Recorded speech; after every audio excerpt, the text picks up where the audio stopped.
Hello, my dear land friends, my dear trainees. Today is our first session, and in today's session we are going to look at a contract, and if time allows we shall as well look at the first element of a contract, which is offer. Kindly listen to, watch this video as you refer to your notes, because I'm going to be referring to the notes that I sent you on the website. So please watch this video as you refer to the notes that I sent you.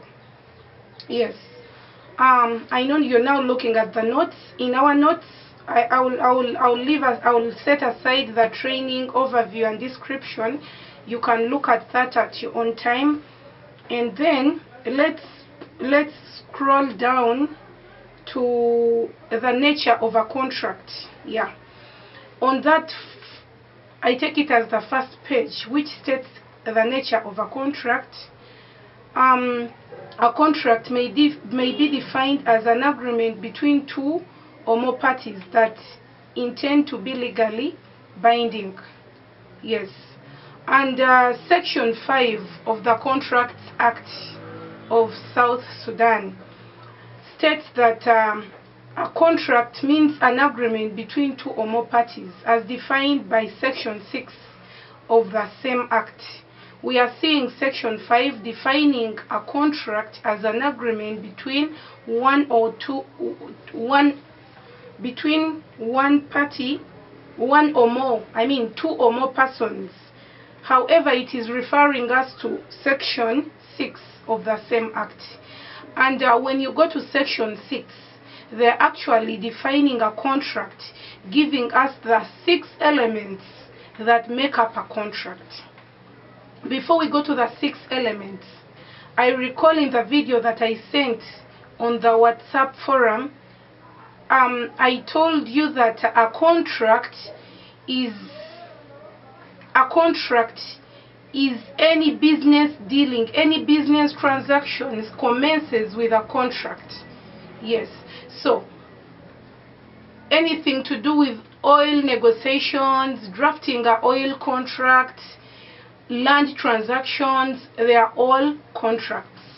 And how do you determine whether this transaction is a contract or not?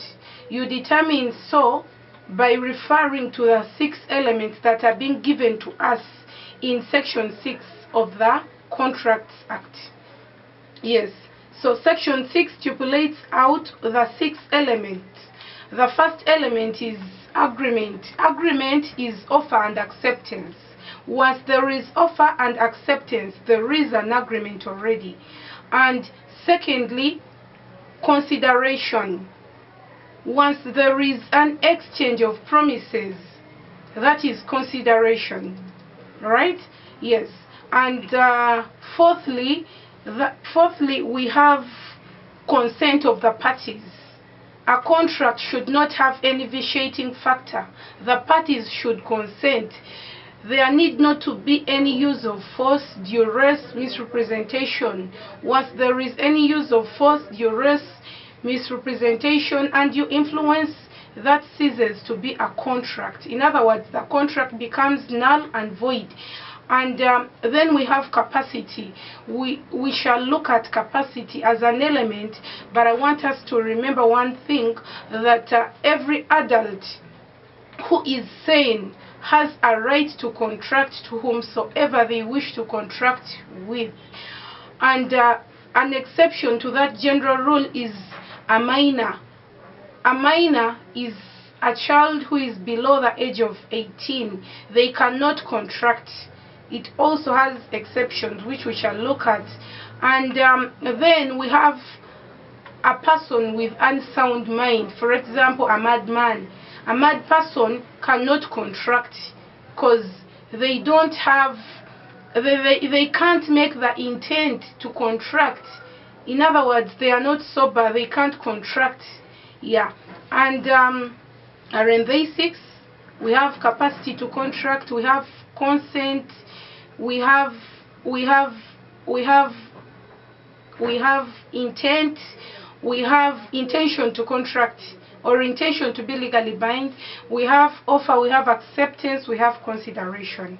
We shall look at those 6 elements of a contract. Yes, kindly keep referring to your notes so that we don't skip out any important thing. Yeah, thank you. And what we need to know is that a contract can be oral or written.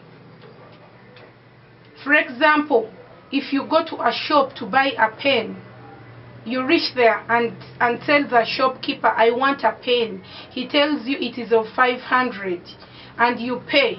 That is an oral contract.